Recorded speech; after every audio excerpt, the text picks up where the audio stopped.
তুমি আমায় চাও বা না চাও, আমি তো মায়ে ভালোবাসি। এর নাম অহেতুকী ভালোবাসা। ভগবান শ্রীরামকৃষ্ণ দক্ষিণেশ্বরের কুঠিবাড়ির ছাদে দাঁড়িয়ে আকুল আহ্বান করছেন, ওরে তোরা কে কোথায় আছিস, আয়। একবার ঠাকুর তার প্রিয় শিষ্য নরেনকে পরীক্ষা করার জন্য কয়েকদিন কথা বলা বন্ধ করেছিলেন। নরেনের মধ্যে কোনো ভ্রুক্ষেপ নেই। যথারীতি দক্ষিণেশ্বরে আসেন। একদিন ঠাকুর তাকে বললেন, আমি তো তোর সাথে কথা কই না, তবু তুই আসিস কেন? নরেন বললেন, আমি আপনার কথা শুনতে আসি না, আপনাকে ভালোবাসি তাই আসি। এই হলো ভালোবাসা। কি অসাধারণ! তাঁর অত্যাশ্চর্য অবতার লীলায় দেখি যে তিনি ব্যাকুল হৃদয়ে কিসে আমাদের চৈতন্য হয় তার জন্য প্রাণপাত করছেন। এই হলো অহেতুকী ভালোবাসা। ভালোবাসার পরাকাষ্ঠা তিনি। তার এই চিন্ময় শরীরটি যেন ভালোবাসার জমাট বিগ্রহ। স্বামীজি মহারাজ তার যথার্থই বললেন, লাভ পার্সনিফাইড। পরবর্তীতে শ্রী মা বললেন, ভালোবাসাই তো সব। ভালোবাসাতেই তো তাঁর এই সংসার গড়ে উঠেছে।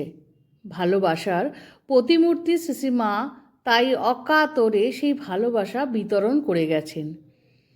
ভালোবাসাই আসল কথা। আমাদের শ্রী মা কি অসাধারণ কথাটাই না বললেন, সবার প্রতি সমান ভালোবাসা হয় কিরূপে জানো? যাকে ভালোবাসবে প্রতিদানে কিছু চাইবে না। এই হলো অহেতুকী ভালোবাসা। কোনরূপ স্বার্থেই পুতিময় গন্ধ সেখানে থাকবে না।